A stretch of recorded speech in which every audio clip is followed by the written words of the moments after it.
Indonesia bahwasanya hima ini bercita-cita artinya.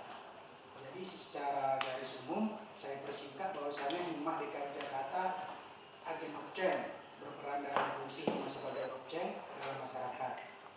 Yang mana semestinya mahasiswa merupakan suatu elemen masyarakat yang didasarkan unik, jumlahnya tidak banyak, tapi tidak menunjukkan bahwa dinamika bangsa ini tidak lepas dari peran mahasiswa.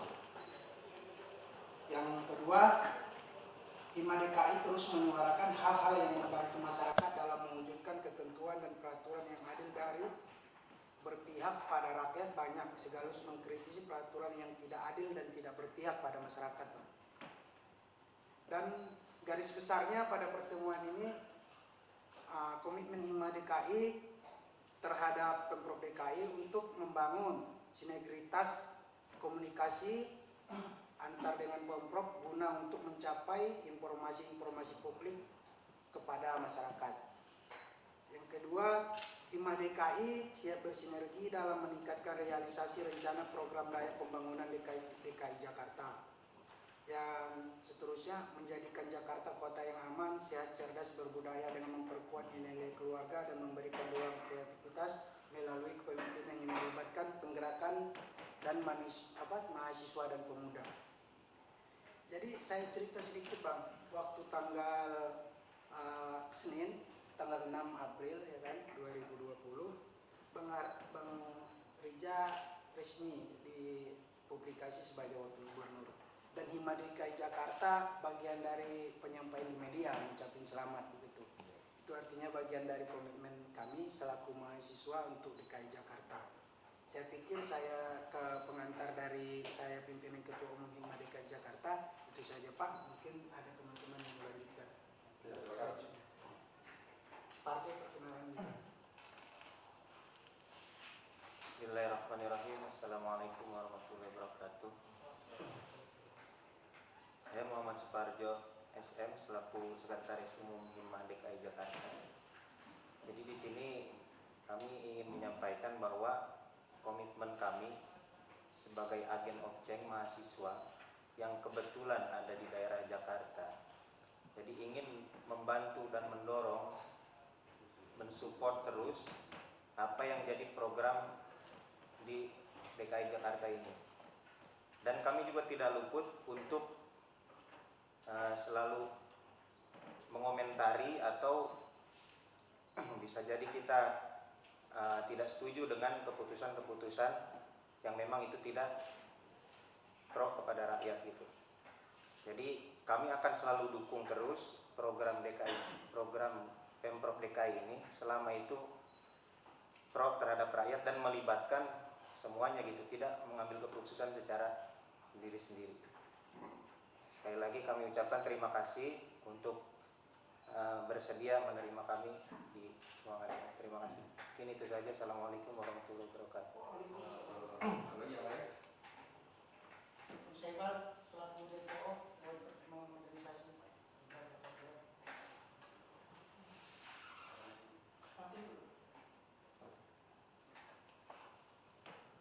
Assalamualaikum warahmatullahi wabarakatuh.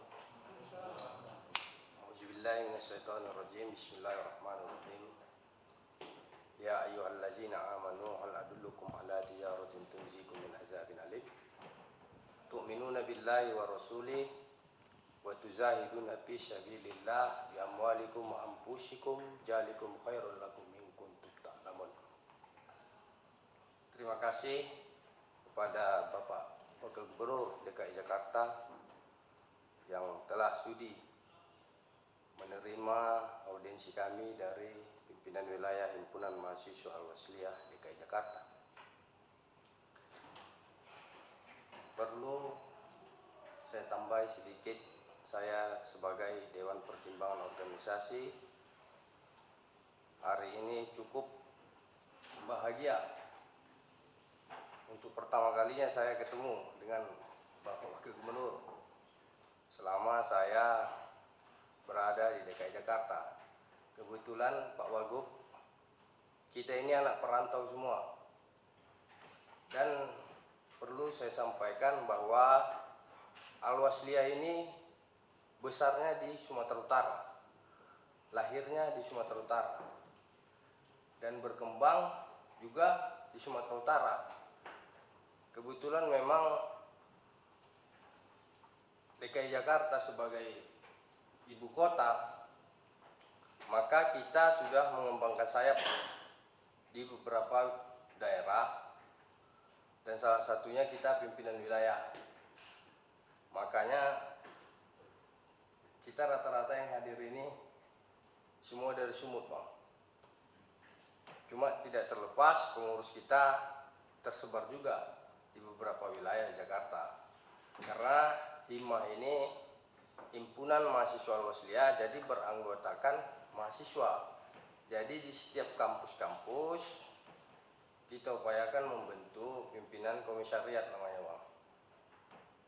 Jadi hanya itu sekedar tambahan untuk memperkenalkan organisasi kami ini, Bang. Jadi tadi ada titip salam dari Ketua Umum Bang Aminullah Syagian.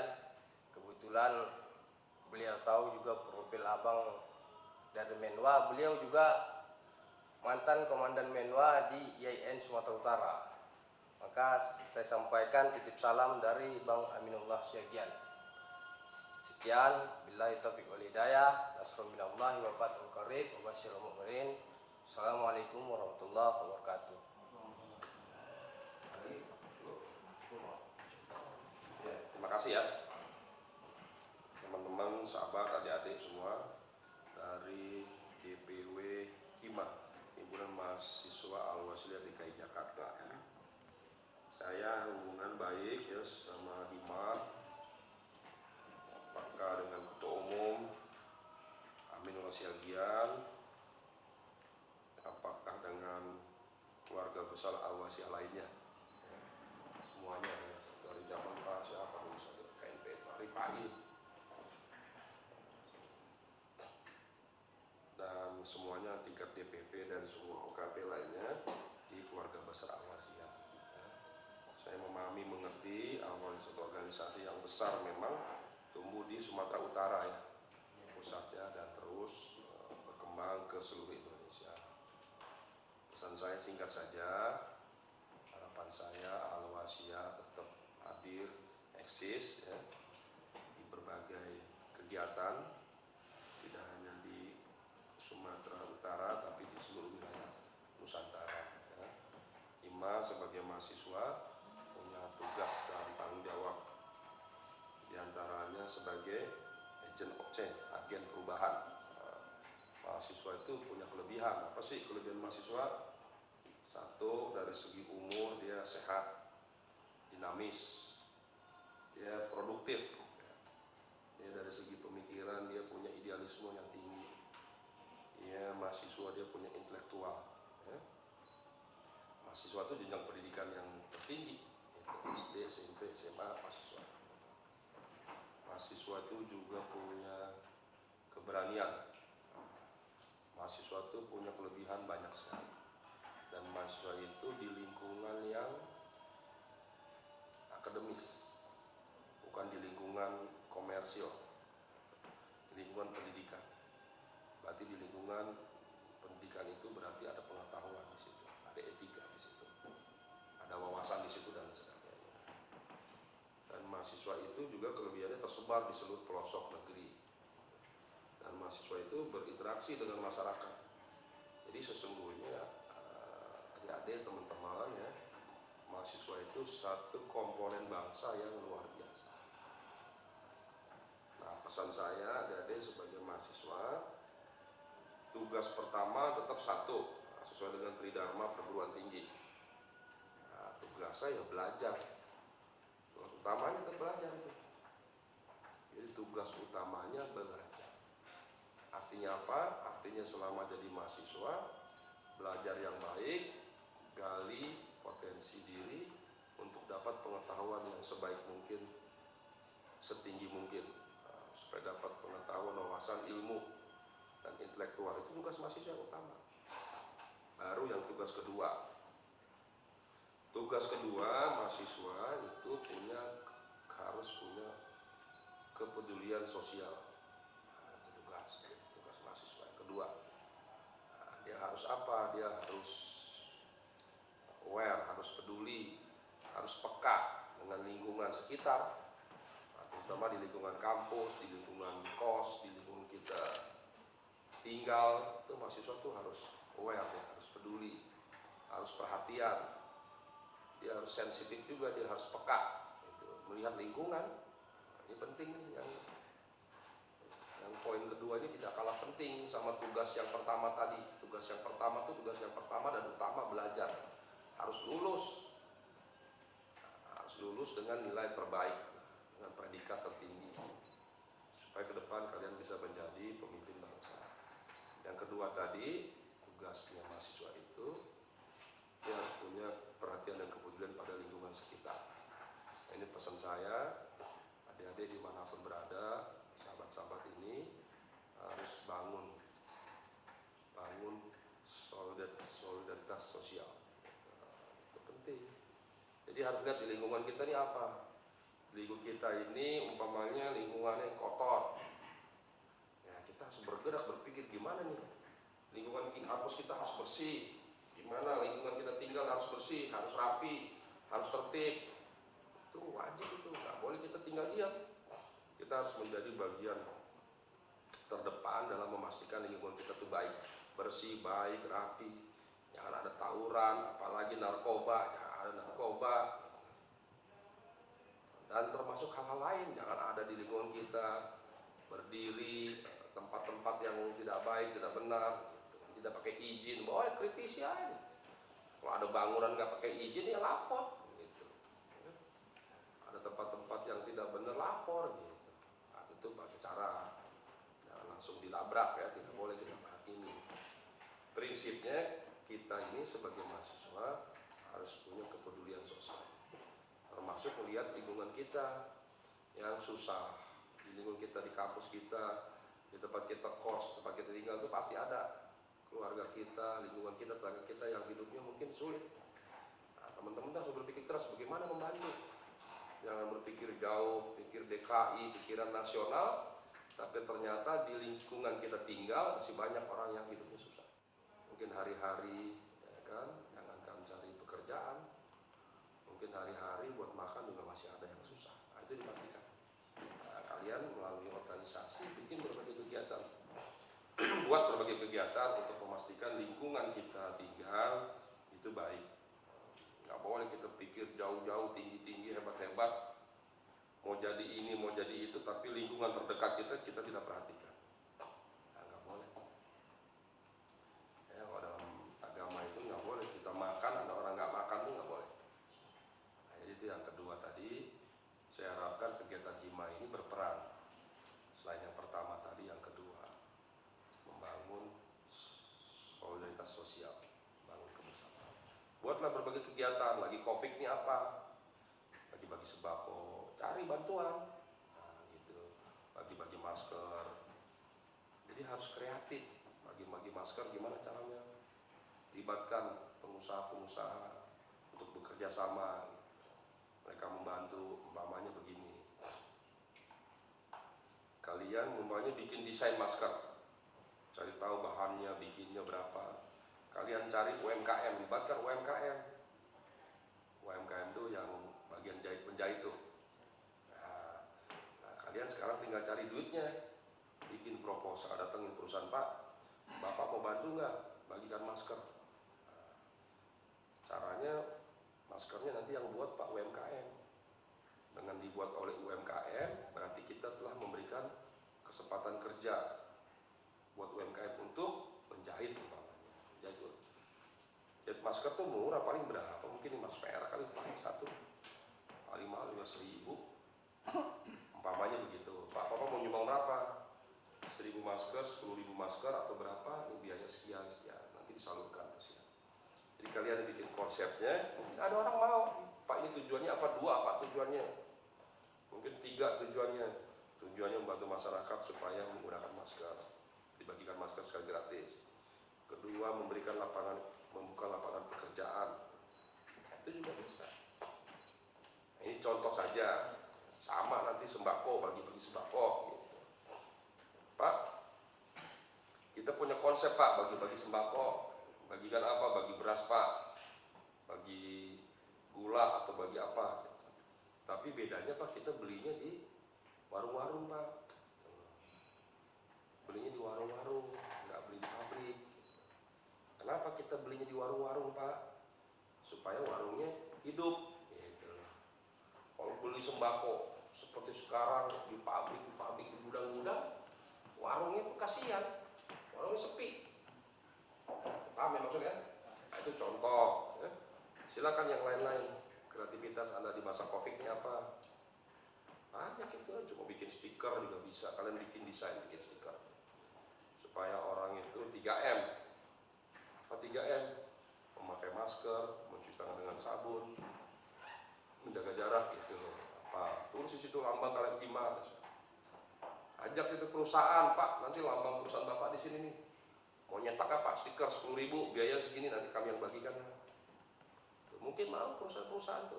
Oh iya, boleh nih nyetak stiker 10.000, biayanya berapa? Udah Pak, biaya nempelnya gratis, nanti kita yang nempel-nempelin. Nah, itu contoh. Gitu. Tujuannya berarti 3 kan? Ada kepedulian kalian, himanya keluar di situ nanti, lambangnya. Perusahaannya keluar di situ. Bagi perusahaan promosi dia. Bagi masyarakat juga, itu tadi kolaborasi sosial berskala besar. Kira-kira gitu ya adik-adik, jadi banyak sekali yang bisa dikerjakan Anda sebagai mahasiswa. Pertama tadi pengetahuan, belajar yang baik. Kedua, kegiatan sosial. Nah, ketiga, silakan kalian berorganisasi ini yang baik. Boleh kalian mengkritisi pemerintah, boleh. Mau pemerintah pusat, pemerintah daerah, kami di DKI juga boleh. Kami lebih senang dikritisi daripada dipuji-puji. Supaya kita kalau sering dikritisi, kita jadi eling. Jadi tahu, oh mungkin ada yang kurang. Pak Gubernur orangnya demokratis. Kita tidak anti kritik. Kita tidak a priori. Kita senang. Silakan mau tiap hari demo, nggak apa-apa. Supaya ini eranya era demokrasi keterbukaan. Nanti demo ngerti di mana kurangnya, di mana lebihnya. Supaya belajar lah. Semuanya belajar. Semuanya berproses. Jadi saya tunggu nih teman-teman kegiatan-kegiatannya. Ya apa bikin kegiatan, macam-macam silakan. Yang terakhir yang gak kalah penting, kalian harus punya kepedulian pada bangsa dan negara. Kepedulian bangsa negara apa nih? Ya, kalian silakan. Kalian boleh diskusi membahas soal kebijakan pendidikan sebagai mahasiswa. Kalian harus punya pemikiran. Kalian kan kalau mahasiswa nggak usah lah mikirin infrastruktur. Nggak usah mikirin waduk, bikin jembatan, jalan, kereta, nggak usah. Kalian mikirin ini SDM aja, sumber daya manusia. Nggak usah mikirin bikin ini, bikin itu, pembangunan ini, pembangunan itu, nggak usah. Kalian bisa membantu memikirkan pembangunan sumber daya. Jadi bangsa ini kalau mau maju, kuncinya apa? Kunci sesungguhnya bangsa yang mau maju itu, kalau mau bangkit, sukses itu, membangun sumber daya manusia. Penting. Banyak negara kalau tidak membangun sumber daya manusia, nanti negaranya hancur sendiri. Karena banyak negara yang hancur, rusak. Karena konflik, karena kepentingan. Karena tertinggal, terlambat membangun SDM. Bangunan-bangunan dibangun, hancur bangunan tuh.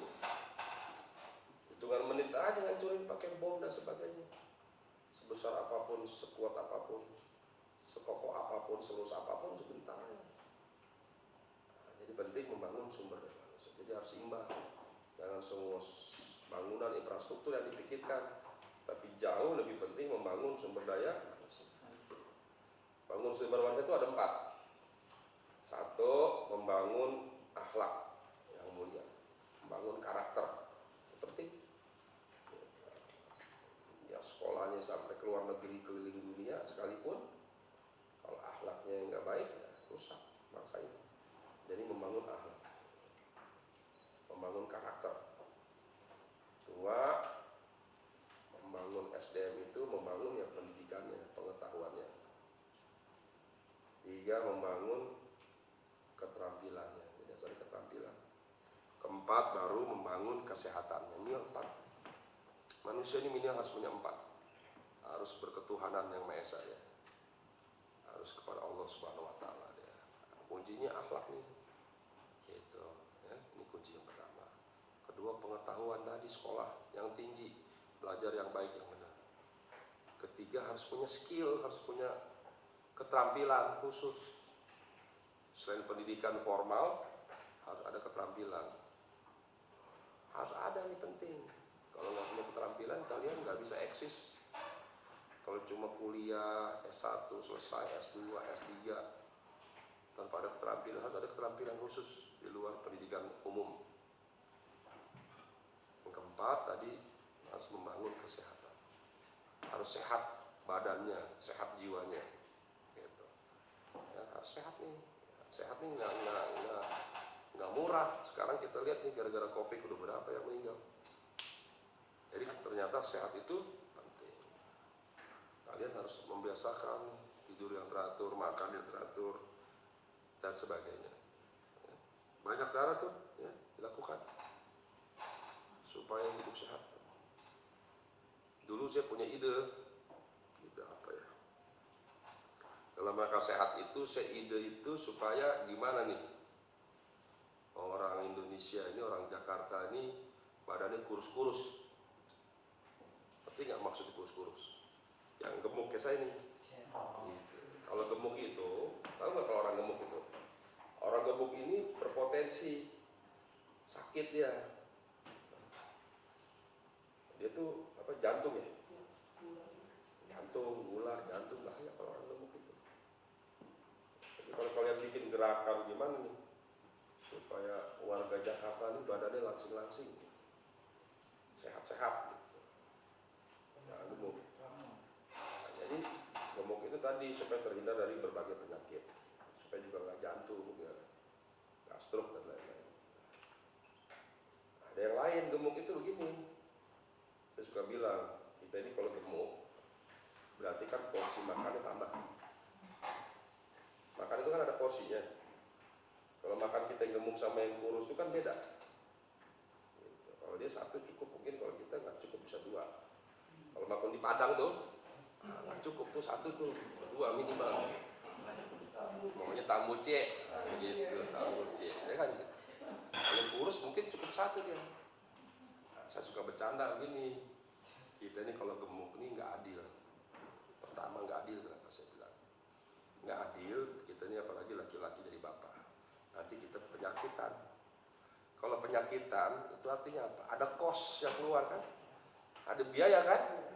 Nah, akhirnya biaya yang tadi bisa dimanfaatkan buat anak istri, buat sekolah lain-lain, akhirnya buat bayar ke rumah sakit. Jangan-jangan sampai tua, sampai nenek kakek ke rumah sakit terus karena makannya tidak teratur, makan berlebihan karena gemuk tadi. Ini kita diskusi nih. Soal hidup sehat yang penting.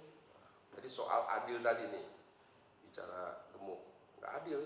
Dan kalau gemuk itu yang nggak adilnya apa tadi? Kita jadi penyakitan, jadi biaya, kita penyakitan cepat mati juga nanti.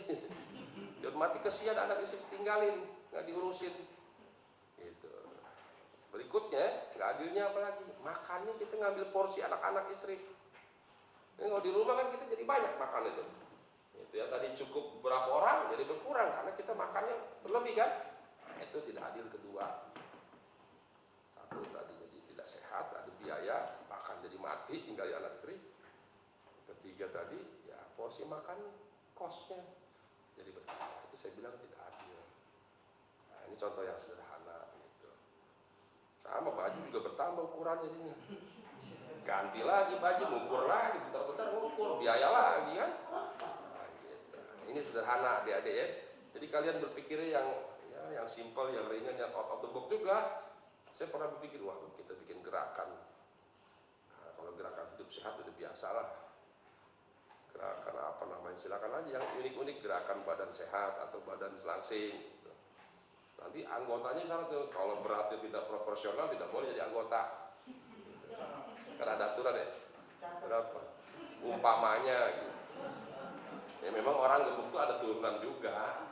Turunan gemuk nggak bisa dikurusin. Nah, kira-kira begitu ya. Jadi itu penting. Coba kalian perhatikan di dunia ini. Banyak orang tuh gemuk tuh. Ya kan? Udah berapa persen coba orang yang gemuk itu nggak proporsional. Ntar jadi sakit, jadi cepat mati, boros apa gitu. Nah, itu contoh yang sederhana. Kalian kan langsing-langsing kan, mahasiswa kan bolak-balik naik bus, naik sana kesini kendaraan, ya kan, urus ini urus itu, ya langsing lah. Kalau kita di kantor ini, banyak di kantor ini ya rapat, ada kue, ada makan, nah, gitu. Ini contoh yang sederhana. Jadi coba banyak yang kalian kerjakan. Makanya saya ini termasuk ini aja. Saya tuh pengen cepet banget Jakarta itu supaya punya MRT, Metro Rapid Transit, subway. Subway ke sekarang tuh. Tujuannya apa? Tujuannya itu diantaranya bukan supaya transportasi publik lebih baik, itu sudah pasti, ya kan? Supaya terkoneksi udah pasti. Tujuannya apa? Orang supaya jalan kaki. Itu. Kalian kalau ke Singapura, apalagi ke Jepang, itu orang jalannya cepet. Jalan cepet. Kenapa cepet? Karena di waktu itu penting. Dia nggak mau leha-leha, santai-santai. Kita jalan santai-santai, ngobrol, bisa ngerumpi. Orang sana nggak bisa jalan cepet ya. Kayak orang setengah lari kalau jalan. Dan tuh naik tangga setiap hari. Setiap hari berapa kilo dia? Jalan berapa kilo tuh naik tangga. Itu bikin orang jadi sehat. Nah, itu contoh. Jadi orang itu, jadi saya ingin transportasi publik itu tersebar. Salah satu tujuannya selain transportasi, tapi ingin memastikan bahwa orang Indonesia supaya sehat. Bagaimana hubungannya sehat dengan transportasi tadi? Hubungannya orang jadi banyak jalan, turun naik tangga, jadi sehat. Itu kira-kira. Gitu. Jadi saya pengen cepet aja nih. Kalau bisa disulap, simsalamin kita sulap. Iya kan? Itu. Makanya waktu kemarin paparan MRT kapan kelar? Saya tanya. 2027, aduh ampun. Ngerusuh dari Duku Atas sampai kota itu 2027, 7 tahun lagi, ya ampun. Saya bilang amat bener, gregetan saya. Kalau 7 tahun lagi Jakarta selesai masih oke lah, kira-kira begitu. Ya kan? Nah, ini PR. Ada juga perhatian, jadi gitu ya. Jadi singkatnya itu saya kira cukup. Jadi jadilah orang yang bermanfaat, yang berguna ya. Jangan lupa sama orang tua ya. Pokoknya ingat orang tua aja lah, biar berbakti sama orang tua, berbakti pada bangsa dan negara. Kalian adalah pemimpin ke depan ya, pemimpin bangsa ya. Jadi kalau soal kuliah nggak penting, nggak mesti harus di UI, di ITB, di UGM, di mana-mana, di mana aja kalian kuliah. Mau belajar sendiri juga bisa maju. Ya, mau sekolah di mana aja, yang penting ada kemauan. Kuncinya ada kemauan. Kalau punya kemauan, insya Allah pasti bisa. Ya. Orang yang sukses itu orang yang punya kemauan yang tinggi. Gitu ya. Jadi saya kira itu aja teman-teman. Nanti lain-lain kita sinergi apa yang bisa dikerjasamakan. Prinsipnya saya ngajak supaya teman-teman HIMA ini tadi ya, belajar, jangan lupa ditinggalin, tetap sebagai mahasiswa, punya kepedulian sosial. Yang ketiga, ikut berpartisipasi dalam pembangunan sumber daya manusia. Yang keempat tadi, yang membangun bangsa negara dan membangun umat. Ya. Saya kira itu, Pak Topan, ada tambahan? Cukup, Pak. Ada? Cukup ya? Terima kasih. Wassalamualaikum warahmatullahi wabarakatuh. Tunggu ya, Pak sekalian apa? Penyerahan kenang-kenangan. Oh iya.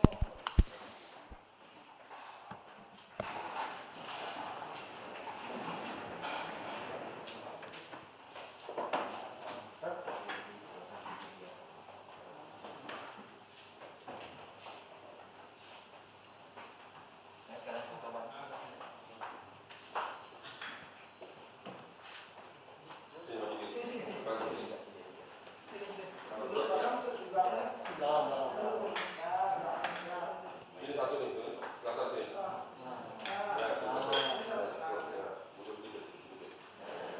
Ya, ini satu. Nah, gitu. Geser sedikit.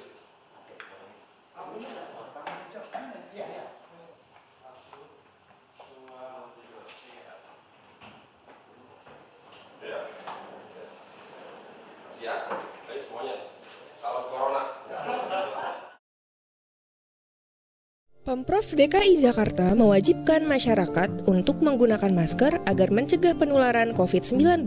Arahan ini disampaikan melalui Peraturan Gubernur Nomor 33 Tahun 2020, sejalan dengan kebijakan WHO yang mendukung penggunaan masker untuk semua orang di tengah pandemi COVID-19.